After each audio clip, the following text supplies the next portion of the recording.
ఎంఆర్పిఎస్ ఇది ఒక పేరు కాదు, ఒక ఉద్యమం.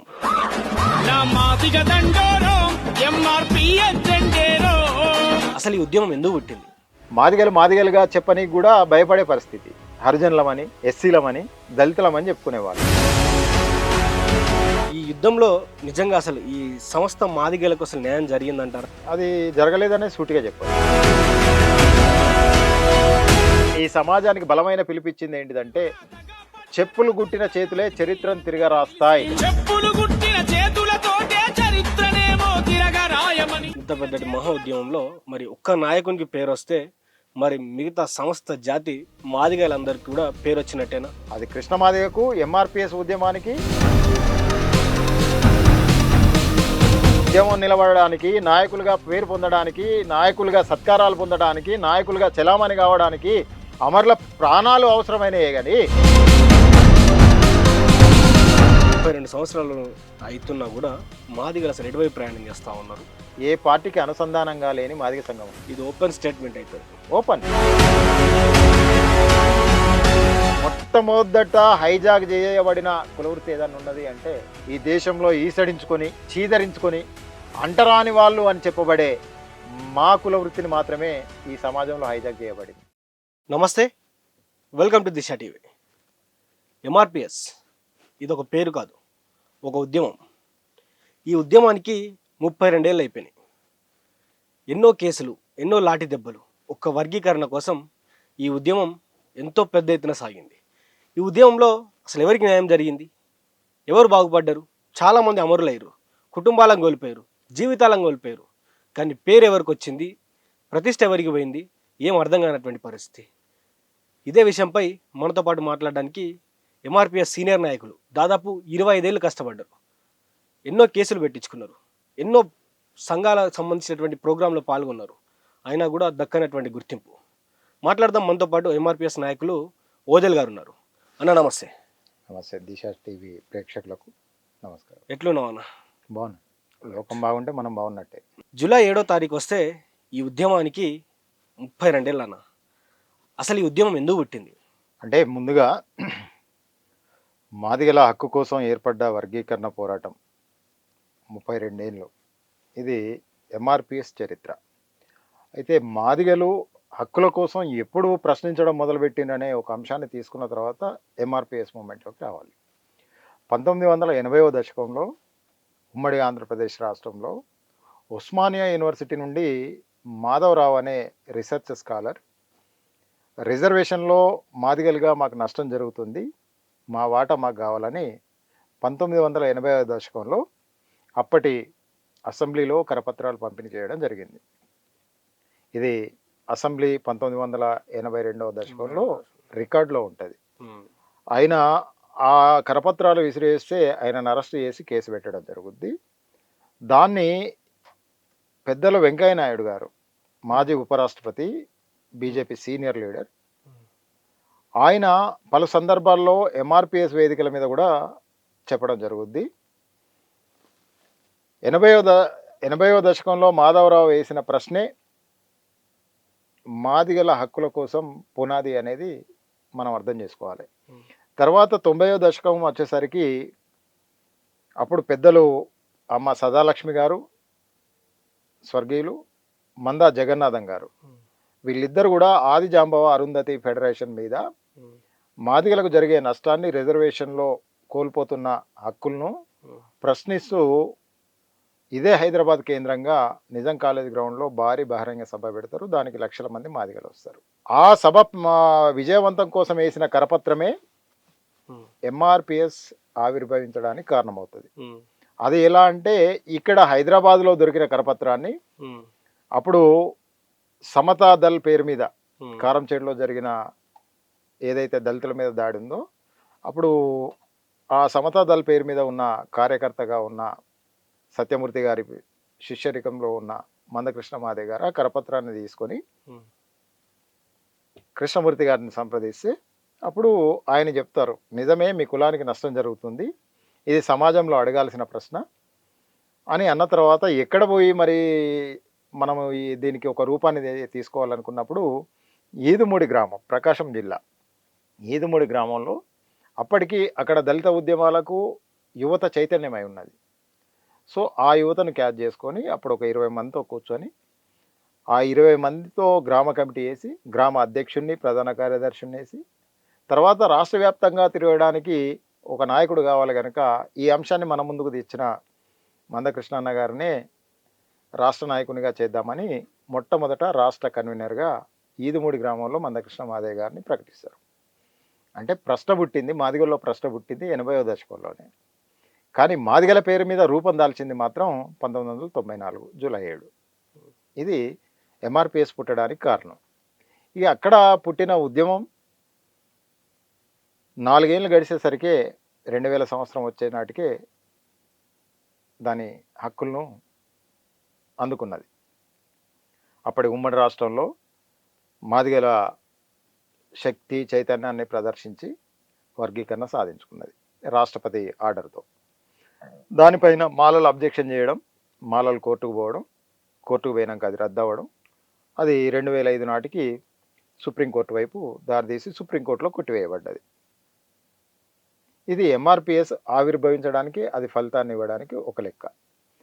అయితే ఈ 32 ఏళ్ల కాలంలో వర్గీకరణ అంశంలో తీసుకున్న ఒక ఎజెండానే కాకుండా, మాదిగల ఎజెండానే కాకుండా చాలా పోరాటాలు, సమాజం కోసం చాలా పోరాటాలు ఎంఆర్పిఎస్ బ్యానర్ పేరు మీదనే చేయడం జరిగింది. దాంట్లో కృష్ణమాదయ్య గారి నాయకత్వంలోనే వృద్ధులు వితంతులు కానీ, చిన్నపిల్లల గుండె జబ్బుల విషయంలో ఆరోగ్యశ్రీ సాధించడం కానీ, వికలాంగుల పెన్షన్స్ కానీ, నిరుపేదలకు ఆహార భద్రత పథకాన్ని పెంచడం కానీ, తెలంగాణ మూమెంట్ కానీ, ఇవన్నీ అన్నిట్లలో మాదిగలు సామాజిక చైతన్యంతో ముందుకు పోవడం జరిగింది. అయితే వాస్తవానికి మరి ఈ వర్గీకరణ అసలు ఇన్ని ఉద్యమాలు చేసినా కూడా అసలైన ఉద్యమం వర్గీకరణ యుద్ధం.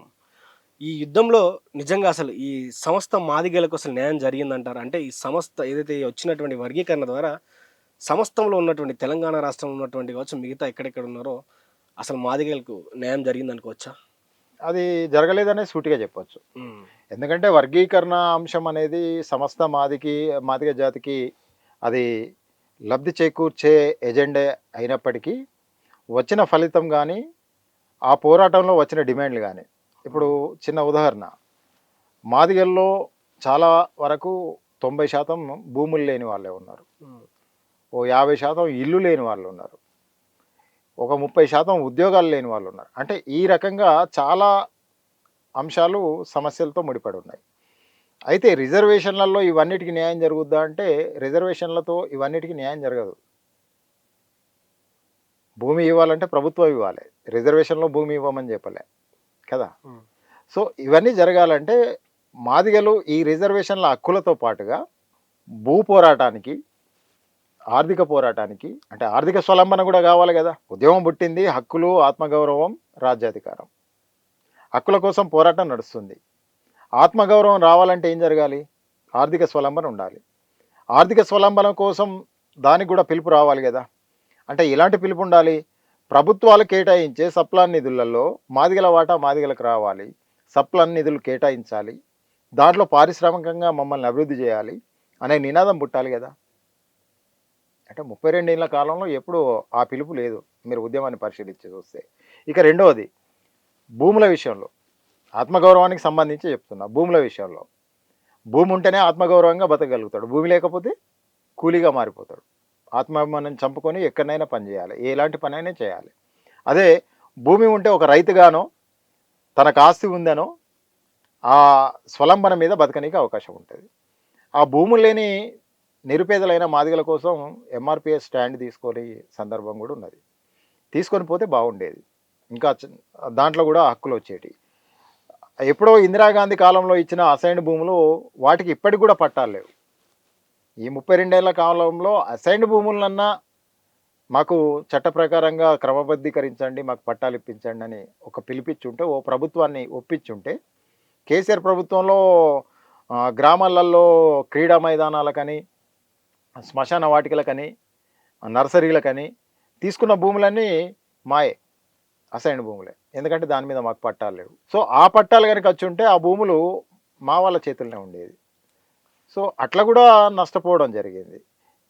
అంటే ఇలాంటి అంశాల వైపు వర్గీకరణ ఉద్యమం టచ్ చేయకపోవడం, వర్గీకరణ వల్ల మొట్టమొదట ప్రయోజనం కలిగేది మాత్రం చదువుకున్న వాళ్ళకి, చదువుకొని ఉద్యోగం పొందిన వాళ్ళకే వర్గీకరణ ఫలితాలు మొదట అందే మరి అవకాశం అసలు ఉంటుంది. అంటే వర్గీకరణ ఉద్యమం వచ్చిన తర్వాత మరి ఎవరికి లాభం చేకూరింది? మాదిగల్లో వచ్చినటువంటి మరి మార్పు ఏంది అసలు? వర్గీకరణ ఉద్యమం వచ్చిన తర్వాత వర్గీకరణకు ముందు నేను చెప్పినట్టుగా 80-90 దశకంలో 2 మూమెంట్స్ అయినాయి. ఒకటి ప్రశ్న పుట్టింది, రెండవది ప్రజా ఉద్యమంగా మారింది. కానీ అవన్నీ ఆదిజాంబవ అరుంధతి ఫెడరేషన్ పేరు మీద, లేదా ఒక వ్యక్తిగా ప్రశ్నించే దాని మీద జరిగింది. కానీ ఎంఆర్పిఎస్ అనేది మాదిగల పేరు పెట్టుకొని, అప్పటి వరకు మాదిగలుగా చెప్పనీకి కూడా భయపడే పరిస్థితి. హరిజనులమని, ఎస్సీలమని, దళితులమని చెప్పుకునేవాళ్ళు. మాదిగాని చెప్పుకోవడానికి ఈ సమాజంలో చాలా ఇబ్బందికరమైన పరిస్థితులు. సో ఆ తత్వాన్ని పొడగొట్టడానికి మాత్రం ఎంఆర్పిఎస్ పునాది పడ్డది. ఆ పునాది కొంత చైతన్యాన్ని ఇచ్చింది, ప్రశ్నించే కాడికి ఇచ్చింది. ఈరోజు ఇక్కడికి వచ్చి కూకొని మాట్లాడుతున్నామంటే మాదిగ రిజర్వేషన్ పోరాట సమితి పేరు మీద మేము కూడా పనిచేసినాం కనుకనే చెప్పగలుగుతున్నాం, ఇవన్నీ విశ్లేషించగలుగుతున్నాం. లేకపోతే అంతకుముందు మా సమాజం ఎక్కడ ఎవరి ముందు పోయి మాట్లాడే కాడ కూడా లేదు. ఓకే, స్వతంత్రం వచ్చినా మా జాతులకు విముక్తి రాలే, సమానత్వం రాలే. కానీ ఆ విముక్తి సమానత్వం కోసం మాదిగలుగా మేము చెప్పుకోవడానికి మాత్రం ఒక అవకాశం ఏర్పడ్డది మాత్రం ఎంఆర్పిఎస్ బ్యానర్. అసలు అంటే ఈ వర్గీకరణ జరిగిన తర్వాత, యుద్ధం అయిపోయిన తర్వాత ఏం ఫలాలు వచ్చినాయి? ఏం జరిగింది? ఏం న్యాయం జరిగింది? ఇక్కడ రెండు విశ్లేషించుకోవాలి. 2000 నుండి 2004 నవంబర్ వరకు 4.5 సంవత్సరాలు వర్గీకరణ జరిగింది. ఆ వర్గీకరణ జరిగినప్పుడు అప్పుడున్న ఉమ్మడి రిజర్వేషన్లు 15%, దానికి ముందున్న రిజర్వేషన్లు. కేటగరేషన్ అయిన తర్వాత 7% మాదిగలకి. అప్పుడు ఇప్పటికీ ఎంఆర్పిఎస్ వేసిన కరపత్రాలు మీకు కనిపిస్తూనే ఉంటాయి.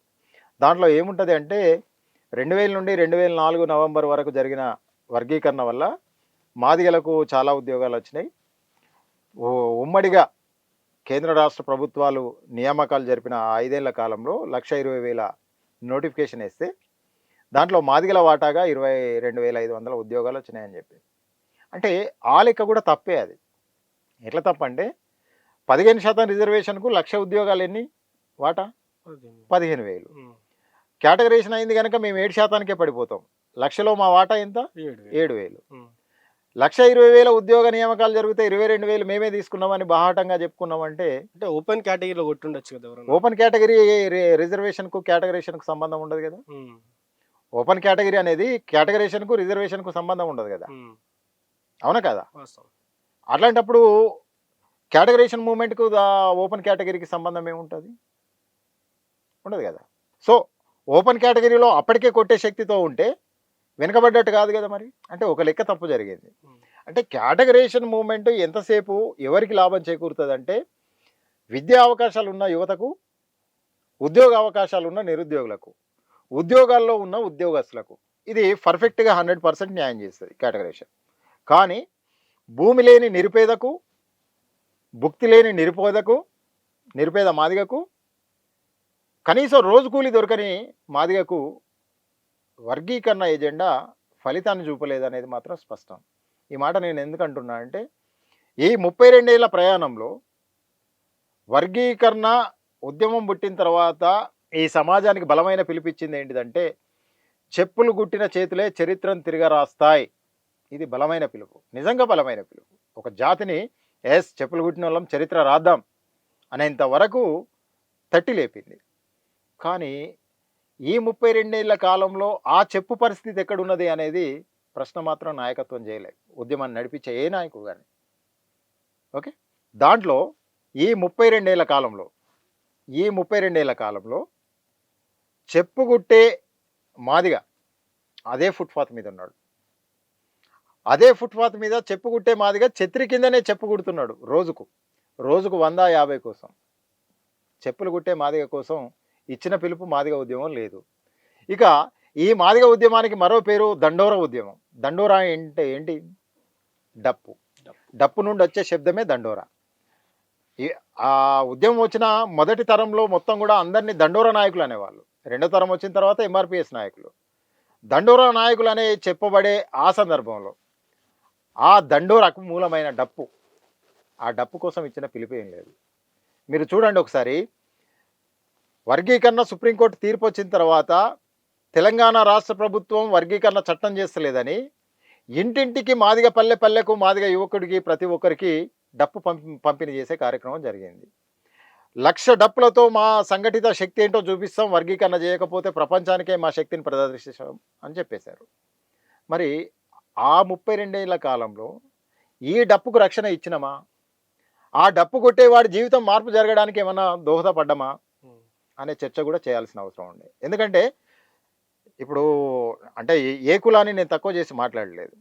మాకు మాదిగలొద్ది పారిశ్రామిక కేంద్రం అయితే అక్కడ జంతు చర్మాన్ని శుద్ధి చేసుకొని అక్కడి నుండి వస్తువును తయారు చేసుకొని చెప్పులు కుట్టి వ్యవసాయానికి బొక్కెనకు తొండం తయారు చేసి డప్పును తయారు చేసి ఈ సమాజానికి ఇచ్చిన వాళ్ళం. ఆ పరిశ్రమ మా చేతుల్లో లేకుండా పోయింది. ఈ డప్పుకు మాకు రక్షణ లేకుండా పోయింది. వాయిద్యం మా చేతుల్లో లేకుండా పోయింది. ఎక్కడో మారుమూల ప్రాంతంలో డప్పులు కొడుతూ జీవనం కొనసాగిస్తున్న వాళ్ళకి జీవితం గడపడం కష్టంగా ఉంది.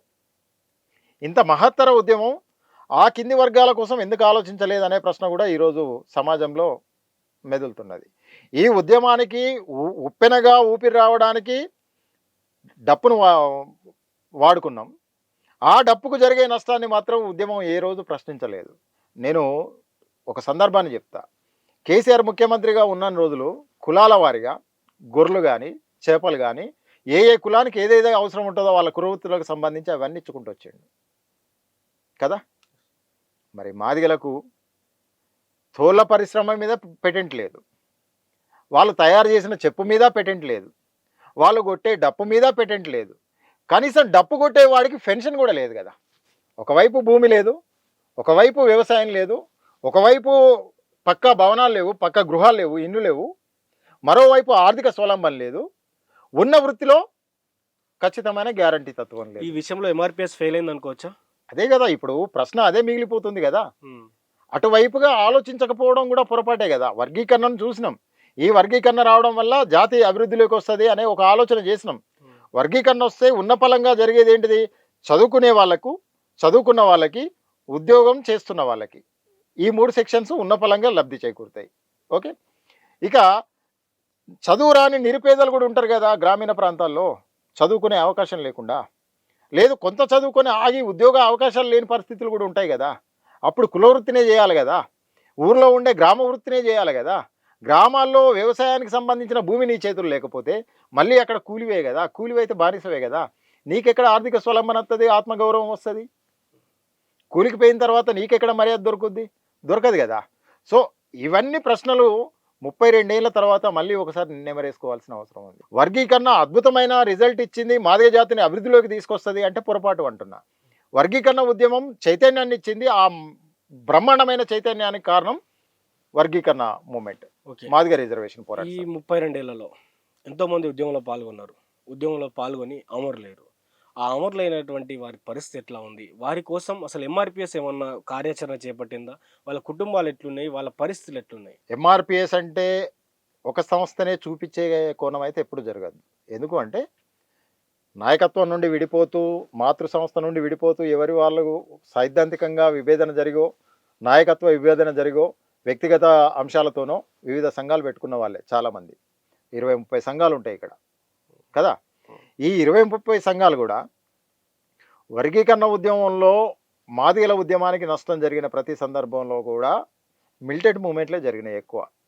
ఆ మిలిటెంట్ మూమెంట్లలో గాయపడ్డ వాళ్ళు ఉన్నారు, అవయవాలను కోల్పోయిన వాళ్ళు ఉన్నారు, అంగవైకల్యం పొందిన వాళ్ళు ఉన్నారు, జైళ్ల పాలైన వాళ్ళు ఉన్నారు, ఆర్థికంగా చితికిపోయిన వాళ్ళు ఉన్నారు, చివరికి బలిదానాలైన వాళ్ళు కూడా ఉన్నారు, ఆత్మ బలిదానాలైన వాళ్ళు. ఇదే తెలంగాణ నేలపైన గాంధీ భవన్ సోనియా గాంధీ మీటింగ్, సోనియా గాంధీ వర్గీకరణ విషయంలో రెస్పాన్స్ అవుతలేదని గాంధీ భవన్ ముట్టడికి పిలుపునిచ్చి గాంధీ భవన్ తగలబెడుతున్న క్రమంలో 4 మాదిగ యువకులు చనిపోయారు. సురేందర్ మాదిగ, దామోదర్ మాదిగ, మహేష్ మాదిగ.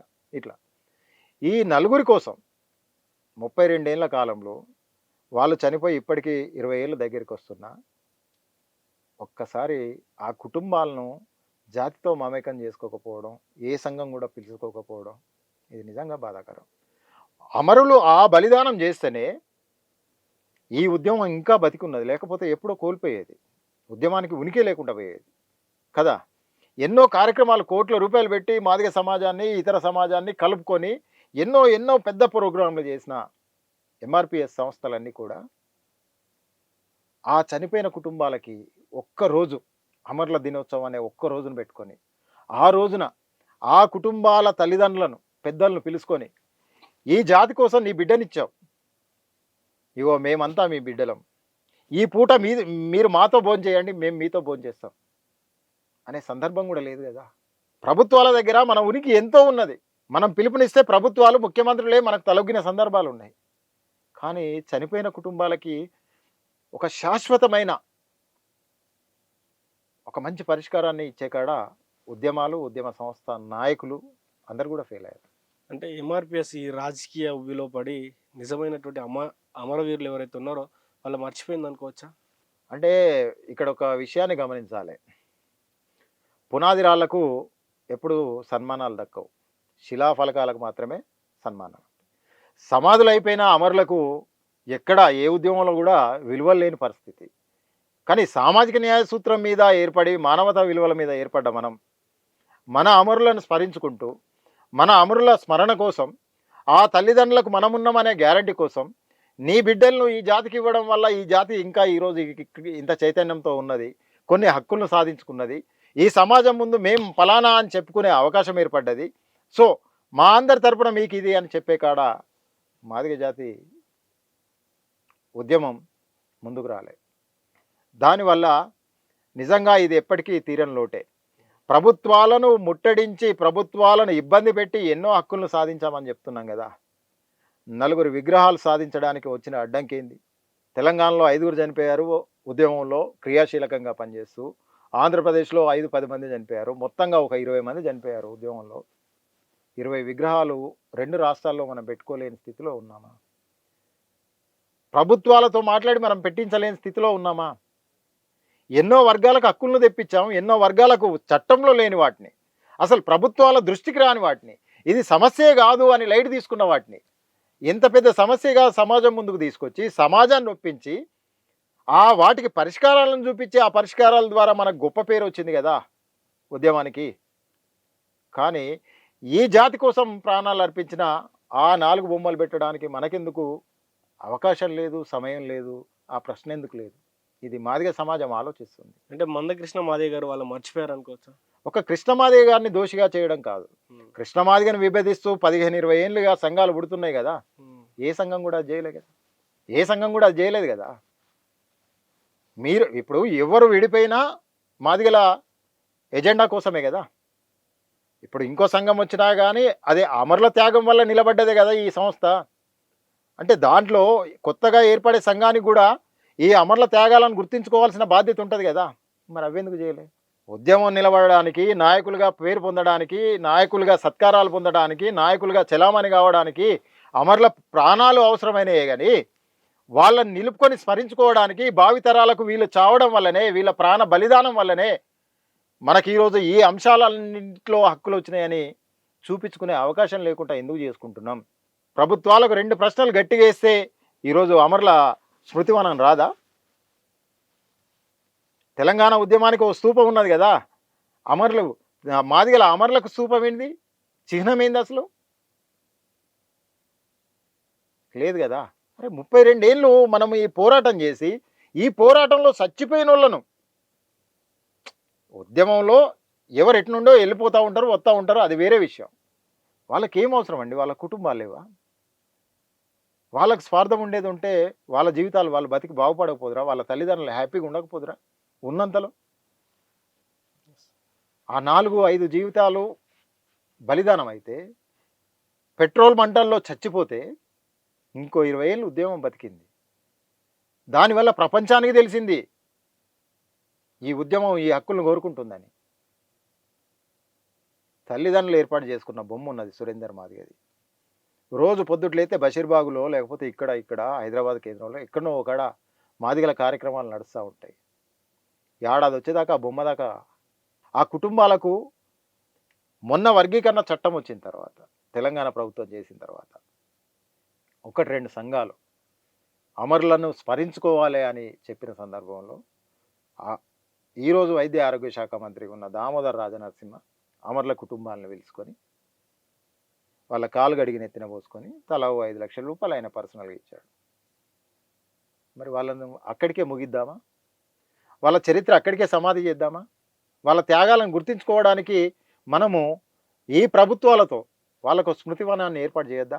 ఈ ఉద్యమ చరిత్ర రాయడానికి, ఈ ఉద్యమానికి నాయకత్వం వహించిన వాళ్ళతో పాటుగా ఈ ఉద్యమంలో త్యాగాలు చేసిన వాళ్ళ పేర్లు కూడా శాశ్వతంగా ఉండాలి కదా! భావితరాలకు అందించాలి కదా! మరి దానికి ఓ భవనం కావాలి కదా! స్మృతివనం కావాలి కదా! ఆ చరిత్ర లిఖించబడాలి కదా! ఆ ఫోటోలన్నీ ఉండాలి కదా అక్కడ. ఇది అసెంబ్లీ ముట్టడి, ఇగో ఇక్కడ ఇంతమంది అరెస్ట్ అయ్యారు. దీంట్లో మందకృష్ణ మాదిగ, దీంట్లో లతా మాదిగ, దీంట్లో నరేష్ మాదిగ, దీంట్లో ఓదెల మాదిగ, దీంట్లో వాళ్ళు ఉన్నారా లేరా సెకండరీ. ఆ పోరాటంలో ఎవరెవరు ఉన్నారో వాళ్ళ రూపాలు అయితే అక్కడ కనిపించాలి కదా. ఇగో వీళ్ళు ప్రాణత్యాగం చేసిండ్రు, వీళ్ళు ఇగో ఇక్కడ ఈ ప్రొటెస్ట్లో పాల్గొంటే వీళ్ళ అవయవాలు ఖరాబ్ అయినాయి, ఇవి చెప్పాలి కదా.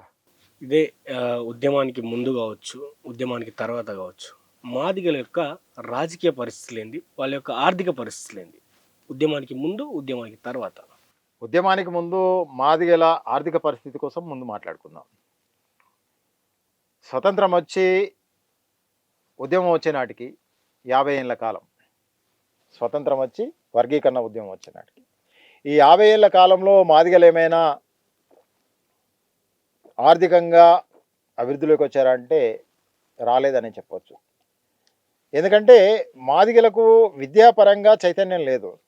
వందల వేల సంవత్సరాలుగా మాదిగలకు ఒక కులవృత్తి ఉంది. ఆ కులవృత్తినే నమ్ముకొని పరి పరి ఆ రోజులలో పరిశ్రమగా దాన్ని భావించి సచ్చిన గొడ్డును బర్రెను తీసుకొని దాని తోలును శుద్ధి చేసి అక్కడ వస్తువులను తయారు చేసి అవి గ్రామంలోకి తీసుకొచ్చి అమ్మేసుకొని ఆ గ్రామంలో దొరికే కాయ పండ్లను తీసుకొని కుటుంబాన్ని పోషించుకున్న సందర్భం. సో విద్యాపరంగా వీళ్ళు చాలా వెనుకబడి ఉన్నవాళ్ళు.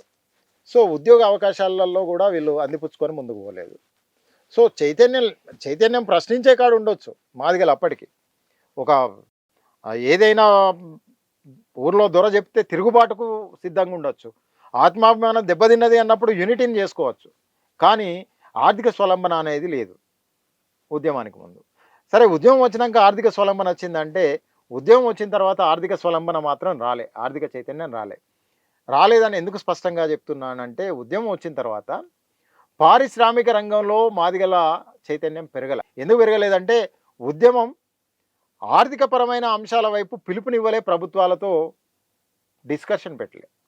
ఏ ప్రభుత్వంతో కూడా సప్లాన్ నిధులు ఎన్ని వస్తున్నాయి, ఎస్సీ కార్పొరేషన్లో నిధులు ఎన్ని ఇస్తున్నారు, మాదిగలకు ఎన్ని ఇస్తున్నారు, మాదిగల వాటా మాదిగలకు వస్తుందా, ఎంతసేపు వాటా కావాలని చూసినాం. సరే, వాటా దక్కకపోయినా ఉమ్మడి రిజర్వేషన్లలో వచ్చే ఫలాలనన్నా అందుతున్నాయా అనేది కాడికి చూడలే.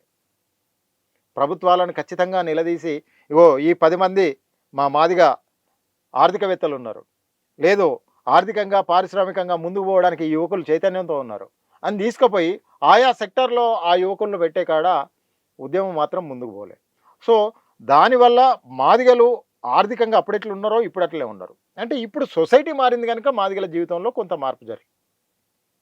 సొసైటీ మొత్తంగా మారింది. ఎందుకంటే ఇంటర్నెట్ వచ్చింది, చేతిలోకి ఫోన్ వచ్చింది, తర్వాత ఎవరికి వాళ్ళు కులానికన్నా అతీతంగా ఎక్కడ కూర్చున్న చోట అక్కడ పని చేసుకునే కాడ కూడా ఉన్నారు. ఏమున్నది, ఈరోజు ఇన్స్టాగ్రామ్లో 4 వీడియోలు పెట్టినా పైసలు సంపాదిస్తున్నారు కదా. సో ఈ ఉద్యమం వల్ల ఆర్థిక అభివృద్ధి మాదిగల్లో వచ్చిందంటే రాలేదనే చెప్పాలి. ఇక రాజకీయంగా, ఉద్యమం రాకముందు రాజకీయంగా మాదిగల పట్ల ప్రతి రాజకీయ పార్టీ చిన్న చూపు చూసింది. ఉద్యమం వచ్చిన మొదటి 10-15 సంవత్సరాలు మాదిగలను విస్మరించి రాజకీయ పార్టీ ఏది కూడా ఎన్నికల నిర్ణయం తీసుకోలే తెలంగాణ వచ్చేంత వరకు.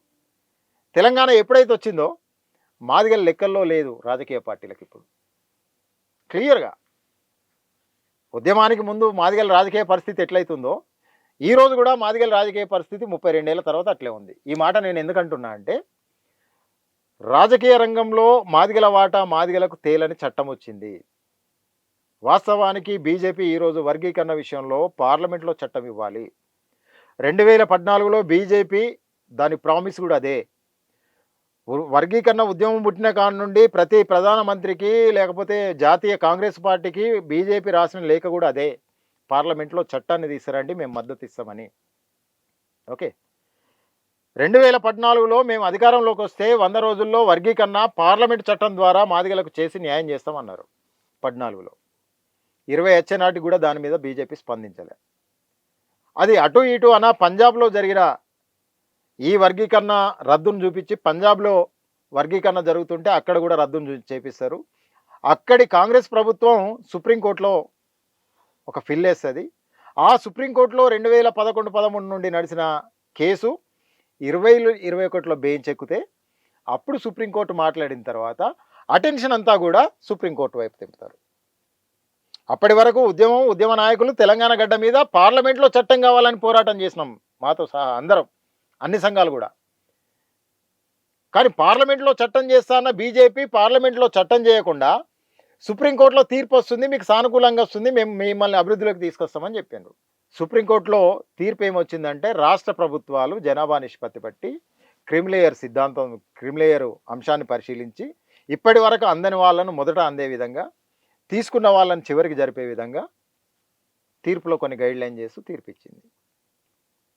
అంటే వర్గీకరణ కనుక పార్లమెంట్లో చట్టం అయితే రాజ్యాంగం ప్రకారంగా వచ్చే రాజకీయ వాటా మాది మాకు వచ్చేది.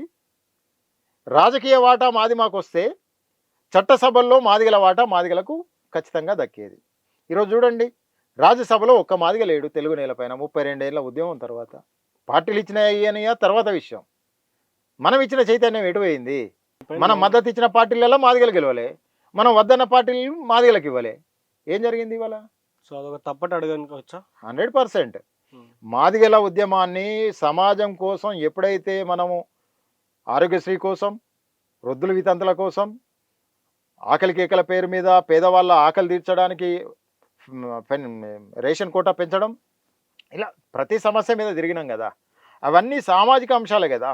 వాటిని ఓటు బ్యాంక్గా మలుచుకొని ఉంటే చేసిన ప్రతి పోరాటం ప్రభుత్వానికి మనము ఓట్ బ్యాంక్గా తయారు చేసి ఇచ్చినాం. చూడండి, ఈరోజు పెన్షనర్లంతా ఎవరి ఓటు బ్యాంకు? పెన్షనర్ల డిమాండ్ తెచ్చింది ఎవరు? పోరాటం చేసింది ఎవరు? దానికి లాఠీ దెబ్బలు తిన్నది ఎవరు? సమయాన్ని కోల్పోయింది ఎవరు? దాంట్లో కేసుల పాలైంది ఎవరు? మాదిగలు. మరి పెన్షన్ వచ్చేసరికి వాళ్ళు ఎవరి ఓట్ బ్యాంక్గా మారినారు? ఇవాళ ఆరోగ్యశ్రీ అందరికి అందుతుంది, ఒక గొప్ప పథకం. దీనికి స్ఫూర్తి ఎంఆర్పిఎస్ మందకృష్ణ. మరి ఆ కృష్ణన్న చేసిన పోరాటం కృష్ణన్న కోసం ఓటు బ్యాంక్గా ఎందుకు మారలే? ఎందుకు తయారు చేసుకోలే? అంటే రాజకీయ ఎజెండా లేకపోవడం, అంతే కదా. 2000 ఇచ్చి మీరు మా ఓటర్లు, మేము ఇంకో 500 ఇస్తాము అంటే ఓట్లన్నీ అటు గంపగుత్తగా పోతున్నాయి కదా. ఆ 2000 సృష్టికర్త నేను, నన్ను పదవిలోకి తీసుకొస్తే నేను 4000 చేస్తా అనే నినాదం చెప్పగలిగినమా? సో కృష్ణన్న పోటీ చేసినా ఓడిపోయింది ఇన్ని ఉద్యమాలు చేసి. ఎందుకు? ఆ పథకాలన్నింటినీ లబ్ధిదారులందరినీ రాజకీయంగా వాళ్ళని ఓటు బ్యాంక్గా తయారు చేసుకొని ఉంటే సమాజంలో వర్గీకరణ ఉద్యమాన్ని అన్ని కులాలు ఒప్పుకున్నాయి, అన్ని వర్గాలు ఒప్పుకున్నాయి, అన్ని మతాలు ఒప్పుకున్నాయి. ఇంతమంది ఒప్పుకున్న ఈ ఉద్యమాన్ని నడిపించిన కృష్ణమాదే గారు రాజకీయ ఎజెండా చేసుకునే కాడ టోటల్గా ఫెయిల్ అయ్యారని చెప్పొచ్చు. దాని ఫలితమే ఈరోజు మాదిగలు వర్గీకరణ ఉద్యమానికి ఏ విధంగానైతే రాజకీయంగా స్థానాలు లేకుండా కోల్పోయారో రానున్న రోజుల్లో అదే జరగబోతుంది. ఎందుకు అంటే మనము ఒక రాజకీయ పార్టీకి మద్దతుదారుగా మారినప్పుడు ఇంకో రాజకీయ పార్టీ మనల్ని పట్టించుకోదు కదా. ఒక రాజకీయ పార్టీకి మనము ఎప్పుడైతే మద్దతుదారులుగా మారుతామో మన రాజకీయ ఏజెండాను మనమే సమాజ్ చేసుకున్నట్టు. అప్పుడు కులానికి ఇచ్చే రాజకీయ పిలుపైంది ఏముండదు. కులానికి ఇచ్చే రాజకీయ పిలుపు ఏముండదు. పలానా పార్టీకి ఓటేయమని చెప్తాం. తద్వారా మనం ఒక పార్టీకి రాజకీయ బానిసలను, రాజకీయంగా ఓటర్ను తయారు చేస్తాం. కానీ జాతికి రాజకీయ నాయకత్వాన్ని నేర్పియలేం కదా. కానీ ఈ రోజు కూడా మాదిగ జాతి బీజేపీ పార్టీని, మోస్ట్ ఆఫ్ ద మాదిగలు బీజేపీ పార్టీ నమ్మరు కదా. నమ్మరు. నమ్మేది ఉంటే మొన్నటి ఎన్నికల్లో ఆ ఎన్నికల్లో కృష్ణమాదిగ అన్న బీజేపీతోనే ఉన్నాడు కదా. ఓపెన్ స్టేట్మెంట్ ఇచ్చిండు కదా, మీరు ఏ పార్టీ అన్నా కాండి, మీరు ఏ పార్టీలో ఎంత పెద్ద పదవిలోనన్నా ఉండండి, వర్గీకరణ మోడీ పెద్ద ఆయన దయ వల్లనే వచ్చింది కనుక అందరం బీజేపీకి ఓటేద్దాం, పార్టీలను పక్కకు పెట్టండి అన్నాడు. ఆ ఎన్నికల్లో అసెంబ్లీలో మాదిగలు గెలవలే బీజేపీ నుండి, పార్లమెంట్ స్థానాలకు కూడా మాదిగలు గెలవలే. అంటే నమ్మిరా నమ్మలేదా? నమ్మలేదన్నట్టే. అయితే బీజేపీ ఓట్ బ్యాంక్ పెరిగింది అని చెప్తున్నారు కావచ్చు. బీజేపీ ఓట్ బ్యాంక్ గత ఎన్నికల కంటే ఇంకా ఎక్కువ పెరిగింది కదా. అన్ని చోట్ల పెరిగింది. ఎస్సీ రిజర్వ్డ్ స్థానాలు మాత్రమే పెరిగితే అది కృష్ణన్న పిలుపుతో పెరిగినట్టు కదా. కానీ గత ఎన్నికల కంటే ఈసారి మళ్ళీ 8 పార్లమెంట్లు తెచ్చుకున్నారు కదా. ఒక దళితులు ఎస్సీ రిజర్వ్ స్థానాలే పోయినాయి కానీ జనరల్ స్థానాలలో అద్భుతంగా వచ్చారు కదా. అంటే ఆ పిలుపు దళితులు అందుకోరు, స్వీకరించరు, అది ఎప్పటికున్నా. ఇప్పుడు వాస్తవానికి మాదిగల యొక్క కుల వృత్తి చర్మ వృత్తి. ఈ చర్మ వృత్తి తయారు చేసినటువంటి డప్పు కావచ్చు, చెప్పు కావచ్చు, అవి కులానికి ఒక మూలస్తంభంలో నిలబడ్డాయి. కులం అంటే ఇవే రెండు పనులుగా కనబడతాయి. అట్లాంటి చెప్పుకు డప్పుకు ఈ ఉద్యమం ఏం సహకారం అందించింది? ప్రజల చైతన్యానికి నాంది పలికిన డప్పు దండోరా మోగించి ప్రజలనంతా ఏకం చేస్తే, ఆ ఏకం చేసిన డప్పు కోసం ఈ ఉద్యమం చేసింది ఏం లేదు. ఓకే, కానీ చెప్పు, ఈ చెప్పును వాడుతూ సమాజాన్ని ఏకం చేసినాం. ఈ చెప్పు పదాన్ని వాడుతూ ఏ చెప్పులనైతే మేము గుట్టామో, ఏ చేత్తోనైతే ఆ చేత్తోనే ఈ దేశంలో చరిత్రను తిరిగి రాస్తాం అని చెప్పినాం. ఇవి రెండిటి పట్ల ఉద్యమం మాత్రం ఎప్పుడు సరైన నిర్ణయం తీసుకొని ఎజెండా వేయలేదు. ఈ మాట నేను ఎందుకంటున్నా అంటే, ఈ ఉద్యమానికి ఈ జాతికి సంబంధం లేని చాలా వర్గాలకు పెన్షన్లు కావాలని కొట్లాడినాం. నిజంగా వాళ్ళకి పెన్షన్ ఇవ్వాలి అనే ఆలోచన కూడా ప్రభుత్వాలు సమాజం చేయని వర్గాలను తీసుకొచ్చి వాళ్ళ సమస్యలను మనం డిస్ప్లే చేసి ఆ సమస్యలకు పరిష్కారం వాళ్ళకు ఆర్థికంగా వెసులుబాటుని ఇవ్వాల్సిన అవసరం ఉన్నదని చెప్పడం జరిగింది. దాన్ని సాధించినాం. మరి ఈ డప్పు ఇంకా బతికుండాలంటే డప్పు కొట్టే వాళ్ళకి పెన్షన్ ఇస్తే బతికుండేది కదా. ఇక చెప్పు విషయానికి వస్తే లిడ్ క్యాప్ సంస్థ ఉంటుంది భారతదేశ వ్యాప్తంగా. Lid cap leather industry development corporation. ఇది భారతదేశ వ్యాప్తంగా ఉంటుంది. ఇది పరిశ్రమలు పెడుతుంది, తోళ్ళ పరిశ్రమ పెడుతుంది. మరి లిడ్ క్యాప్ ఇక్కడ ఎన్ని పరిశ్రమలు వచ్చినాయి? జిల్లాకు ఒక పరిశ్రమను ఎందుకు తీసుకురాలేకపోయినాం? తోళ్ళ శుద్ధి కర్మాగారాలను ఎందుకు తీసుకురాలేదు? ఆ తోళ్ళ శుద్ధి కర్మాగారాల్లో మన యువకులకు, నిరుద్యోగులకు ఉద్యోగ అవకాశాలు ఎందుకు చేయలేదు? అది వర్గీకరణకు సంబంధం లేనిది. జాతికి వర్గీకరణ ఏమో మాలలతో వాటా, కానీ లిడ్ క్యాప్ ఈ శ్రమ ఎవరు చేయరు కదా. తోళ్ళ శుద్ధి కార్యక్రమం ఎవరు చేస్తారు? మాదిగలు మాత్రమే చేస్తారు. ఇది ప్రపంచంలో తోళ్ళ శుద్ధి చాలా అవసరం కదా. చాలా వస్తువులు తయారు చేస్తున్నారు కదా. ఈరోజు బాటా ఎవడికి పోయింది? బాటా ఎవడికి పోయింది? ఎవడి చేతిలో ఉండాలి అది? బాటా మీద పెటెంట్ ఎవడికి ఉండాలి? చెప్పు నాది అన్నప్పుడు, ఆ చెప్పు కుట్టిన చేతితో చరిత్ర రాసా అన్నప్పుడు ఆ చెప్పు కూడా ఓ పెటెంట్ తీసుకొచ్చుకోనే అవకాశం ఉండాలి కదా. ఇప్పుడు తాడి చెట్టు ఎక్కనికి మనకు పెటెంట్ ఉంటుందా? ఇతర కులాలకు గౌడ సంఘం వాళ్ళు మాత్రమే తాడి చెట్టు ఎక్కాలి, వేరే వాళ్ళు ఎక్కితే ఫైన్, నేరము కదా. మరి మనకెందుకు లేదు? అంటే ఒక కుల వృత్తి వాళ్ళే చేస్తున్నారు, ఇప్పటికీ వాళ్ళ చేతుల్లో ఉన్నాయి. మొట్టమొదట హైజాక్ చేయబడిన కుల వృత్తి ఏదన్నా ఉన్నది అంటే, ఈ దేశంలో ఈసడించుకొని చీదరించుకొని అంటరాని వాళ్ళు అని చెప్పబడే మా కుల వృత్తిని మాత్రమే ఈ సమాజంలో హైజాక్ చేయబడింది. సో దానికోసం ఎప్పుడు ప్రశ్న రాలేదు. ఈ చెప్పుకుట్టిన చేతులతో చరిత్ర తిరిగి రాస్తామన్న మనం ఆ చెప్పు కోసం ఎన్నిసార్లు చరిత్ర రాయగలిగినాం, ఎన్ని ప్రశ్నలు వేయగలిగినాం అనేది కూడా ఈరోజు వర్గీకరణ ఉద్యమం మళ్ళీ ఒకసారి ప్రశ్నించుకోవాల్సిన అవసరం ఉన్నది. ఈ ఉద్యమానికి చప్పుడుతో దండోర మోగించి సమాజాన్ని తట్టి లేపి సమాజానికి ఈ జాతి ఆకాంక్షను తన ధ్వని ద్వారా వినిపించిన ఆ డప్పు కోసం మనం అది సురక్షితంగా ఉండాలని ఏం పిలుపునిచ్చినామని ఈ ఉద్యమం నడిపించే నాయకత్వం ప్రశ్నించుకోవాల్సిన అవసరం ఉంది. వాస్తవానికి ఈ వర్గీకరణ అనేది విద్య, ఉపాధి, సంక్షేమ రంగాల్లో పనికి వచ్చేటువంటిది. అసలు విద్య లేనటువంటి వారు, నిరక్షరాస్యులు, అసలు వీళ్ళ కోసం ఉద్యమం ఏం చేసింది? అసలు ఏం చేస్తే బాగుండని మీరు అనుకుంటా ఉన్నారు? అదే నేను అంటున్నాను, భూమి లేని నిరుపేద మాదిగకు ఖచ్చితంగా ఓ ఎకరా భూమి అన్న ఇప్పించే కాడ ఓ పోరాటం నడవాల్సి ఉండే మొదట. రెండవది, చదువు రాని నిరుద్యోగ యువకులు ఉంటే ఇదే లిడ్ క్యాప్ వ్యవస్థను బలంగా నిర్మించి తోళ్ళ పరిశ్రమలో వాళ్లకు ఉద్యోగ అవకాశాలు మెరుగుపరచాల్సిన అవసరం ఉండే. డప్పు కొట్టడం వల్లనే జీవనం కొనసాగిస్తూ చావు శుభకార్యాలకు డప్పు వాయిద్యానికి పోయి అక్కడ వచ్చే 5-10తోని కుటుంబాలు నడిపించుకునే జీవితాలు ఇంకా పల్లెలలో ఉన్నాయి. వాటికి ప్రభుత్వం ఆదుకొని పెన్షన్ ఇవ్వాలనే డిమాండ్తో కూడా ఉద్యమం రావాల్సి ఉండే. అంటే వర్గీకరణ ఉద్యమం ఒక సెక్టార్ను పట్టించుకున్నది, మాదిగల్లో కొంత అప్పర్ సెక్షన్ ఉన్న వాళ్ళను కంప్లీట్ లోయర్ సెక్షన్లో ఉన్న వాళ్ళ కోసం వర్గీకరణ ఉద్యమం నిజంగా ఎప్పుడూ ఆలోచించలేదు అనేది సుస్పష్టం. ఇది మా మాదిగలుగా మా ఉద్యమకారులుగా ఎవరైనా నన్ను విమర్శించినా వాళ్ళు కూడా ఒకసారి ఆత్మ పరిశీలన చేసుకోవాలి. మన చెప్పు కోసం మనం ఏం అడిగినాం, మన డప్పు కోసం మనం ఏం అడిగినాం, మన తోలు కోసం మనం ఏం అడిగినాం, వాటిని మనతో ఎందుకు ఉంచుకోలేదు, అవి మనతో లేకపోయినా అవి తయారు చేసే రంగంలో కూడా మన వాటా ఎందుకు లేకుండా పోయింది, అక్కడ మనం ఎందుకు లేకుండా పోయినాం అనే ప్రశ్న మాత్రం మనం వేసుకోవాలి. అవి వేసుకోకపోతే ఈ జాతిని అభివృద్ధిలోకి తీసుకురాలేము. అదేవిధంగా మన మన జాతిలో పుట్టిన వాళ్ళు ఇప్పటికీ గూడు లేని వాళ్ళు ఉన్నారు కదా, కనీసం పక్కా ఇల్లు లేని వాళ్ళు ఉన్నారు కదా. ఎన్నిళ్ళు ఇప్పించినాము ఉద్యమం పేరు చెప్పి? ప్రభుత్వాలు ఇచ్చేటియే తప్ప మనము ఏరి కోరి మా వాళ్ళు ఇంతమంది కనీసం గూడు లేదు వీళ్ళకి ఇవ్వండి అని ఒక్క రెఫరెన్స్ ఇచ్చామా? లేదు కదా. ఇప్పటికీ ఎప్పుడో ప్రభుత్వాలు లేకపోతే నక్సలైట్ల పేరు మీద కొంత భూ పంపిణీ జరిగి అసైన్డ్ భూములలో లేదా కొన్ని భూములలో మనం ఉన్నాం, దాంట్లో సాగుదారులుగా ఉన్నాం. ఇప్పుడు కేసీఆర్ వచ్చినాక ఆ సాగుదారుల పేరు లేదు, కబ్జాదారుల పేరు లేదు. ప్రభుత్వ భూములనేమో ప్రభుత్వమే యాజమాన్యం.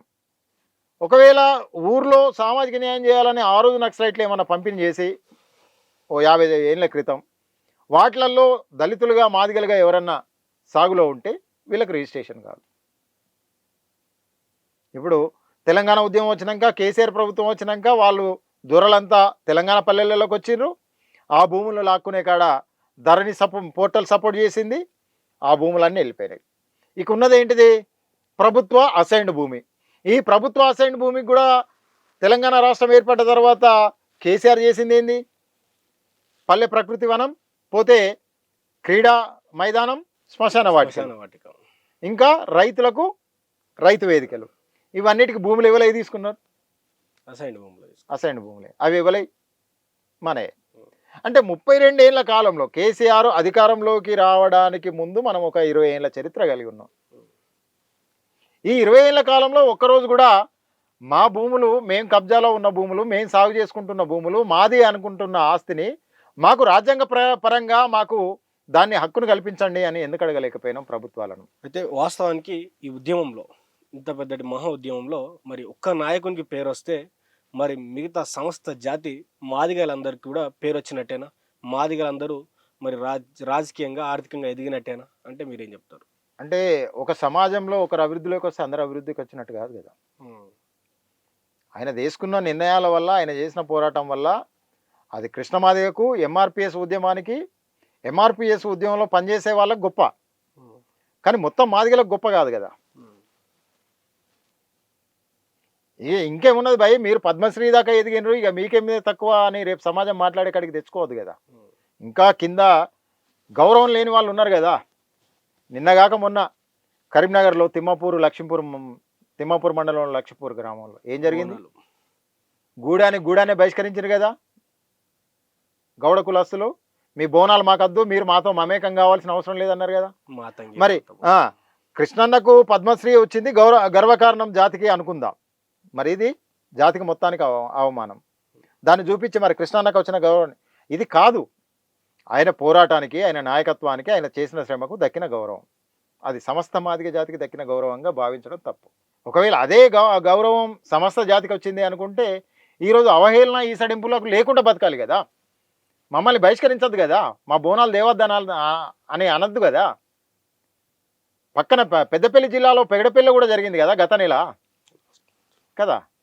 సో ఎన్ని హక్కులు చట్టాలు వచ్చినా జీవితాల్లో మార్పు జరగలే. కృష్ణమాదిగకు పద్మశ్రీ వచ్చినా మాదిగలనే ఈసడింపు పోలే. అట్లాంటప్పుడు మాకు జాతీయ స్థాయిలో గౌరవం దక్కిందని మేము ఎట్లా భావించాలి? మా పట్ల ఈ సమాజం చూసే తీరు ఇంకా మారలేదు. కృష్ణమాదిగకు పద్మశ్రీ వస్తే ఆయన శ్రమకు, ఆయన పోరాటానికి, ఆయన తెచ్చిన ఫలితాలకు దక్కిన గౌరవం, ఆయనతో పాటు పనిచేసే వాళ్ళకు దక్కిన గౌరవం. కానీ ఇంకా ఈసడింపు గురయ్యే వాళ్ళకు అదే ఈసడింపులో అంటరానితనంతో ఉన్నట్టే కదా, వాళ్ళకి అట్లా గౌరవం దక్కినట్టు ఎట్లా అవుతుంది? సో కాదు. 32 సంవత్సరాలు అయిపోతా ఉంది ఈ ఉద్యమం బట్టి. 32 సంవత్సరాలు అవుతున్నా కూడా మాదిగలు అసలు ఎటువైపు ప్రయాణం చేస్తూ ఉన్నారు? ఎటువైపు ప్రయాణం చేస్తే బాగుంటుందని మీరు అనుకుంటా ఉన్నారు? మాదిగల్లో ప్రశ్నించే తత్వం, చైతన్యవంతమైన విధానం అద్భుతంగా ఉంది. ఈరోజు మాదిగలు అన్ని కులాల కంటే రాజకీయ విశ్లేషణలో చాలా స్పష్టతతో ఉన్నారు. కానీ దాన్ని ఎజెండా చేసుకొని ముందుకు పోయే కాడ లేని పరిస్థితి. దానికి చిన్న ఉదాహరణ చెప్తా. ఏ పార్టీకి అనుసంధానంగా లేని మాదిగ సంఘం ఉన్నది చెప్పండి? ఏ పార్టీకి అనుసంధానంగా లేని మాదిగ సంఘం ఉంది? ఇది ఓపెన్ స్టేట్మెంట్ అవుతుంది. ఓపెన్.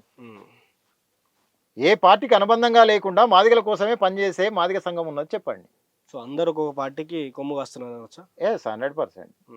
సో మాదిగలకు మాదిగ పేరు మీద మాదిగలను రాజకీయంగా నడిపించి శక్తి ఎక్కడ కనిపిస్తుంది? మాదిగలను ఆర్థికంగా ముందుకు తీసుకుపోయే సంస్థలు ఎక్కడున్నాయి?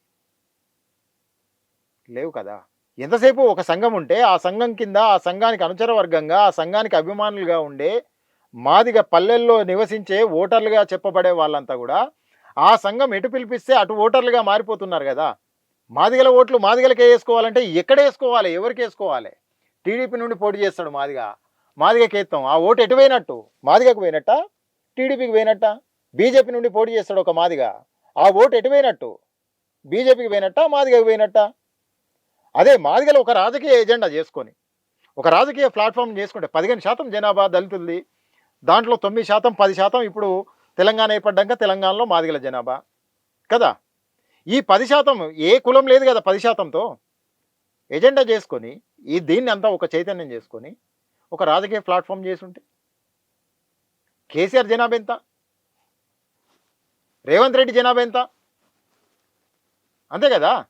మరి కృష్ణ మాదిగ ఇంత సైన్యం ఉన్నది కదా, మాదిగల సైన్యం ఇంత ఉంది కదా, ఎందుకు రాజకీయ ప్లాట్ఫామ్ పడలే? ఆర్థికంగా గట్టిగా లేరు అనుకోవచ్చు కదా, ఆర్థికంగా అంత బలం లేదు అనుకోవచ్చు కదా. అదే ఆర్థిక అభివృద్ధికి తీసుకొచ్చే కార్యక్రమాలు 32 ఏళ్లలో ఎప్పుడు జరగలేదని చెప్తున్నాను. లిడ్ క్యాప్ ఉంది, జిల్లాకు ఒక పరిశ్రమ తెస్తే 10,000 మంది ఉద్యోగాలు ఈజీగా ఉంటాయి ప్రత్యక్ష పరోక్షంగా. ఒక 40-50 వేల మంది ఈజీగా ప్రత్యక్ష పరోక్షంగా లబ్ధి చేకూరుతుంది. ఒక మంచి పట్టణం వస్తుంది, ఒక 20-30 కోట్లతో ఒక ప్రాజెక్ట్ వస్తాయి, చిన్నపాటి నగరం వస్తుంది కదా, అక్కడ అన్ని కులాలు వస్తాయి, దాంట్లో మెజార్టీగా మనమే ఉంటాం కదా అభివృద్ధిలో. పారిశ్రామిక అభివృద్ధి రాకుండా, ఉద్యోగ అభివృద్ధి రాకుండా, ఆర్థిక స్వలంబన అసలు కోరుకోకుండా ఎట్లా? రాజకీయాలు చేయాలంటే మరి రాజకీయాలు చేసే అవకాశాలు చాలా వచ్చినాయి కదా. చాలా పార్టీలు మనతో పొత్తు పెట్టుకోవడానికి ముందుకు పోయినాయి కదా. ఈ ఉద్యమాన్ని బేస్ చేసుకొని, ఈ ప్రజా చైతన్యాన్ని బేస్ చేసుకొని టీడీపీకి మద్దతు ఇచ్చినాం, కాంగ్రెస్కు మద్దతు ఇచ్చినాం, ఒక సందర్భంలో టీఆర్ఎస్ కూడా మద్దతు ఇచ్చినాం కదా తెలంగాణ కోరుకోవాలని. మరి ఇన్ని పార్టీలకు మద్దతు ఇచ్చినప్పుడు వాటిని రాజకీయ వాటా తీసుకోవడం కాడ విఫలమైనాం కదా. ఆ రోజు కనుక రాజకీయ వాటా తీసుకుంటే వాళ్ళు పోటీ చేసే కాడ మనం ప్రజా మద్దతు ఇస్తాం, మనం పోటీ చేసే కాడ లోపం ఉంటే మనకే లోపం ఉంటుంది? ఆర్థిక లోపం ఉంటుంది. దాన్ని వాళ్ళు అది అందించేవాళ్ళు కదా, అది చేసుకోలే కదా. ఇప్పుడు బ్రాహ్మణిజానికి వ్యతిరేకంగా వచ్చింది బీఎస్పీ ఉత్తరప్రదేశ్లో, మరి అదే బ్రాహ్మణిజాన్ని పక్కన పెట్టుకొని మళ్ళీ అధికారంలోకి వచ్చింది కూడా బీఎస్పీనే.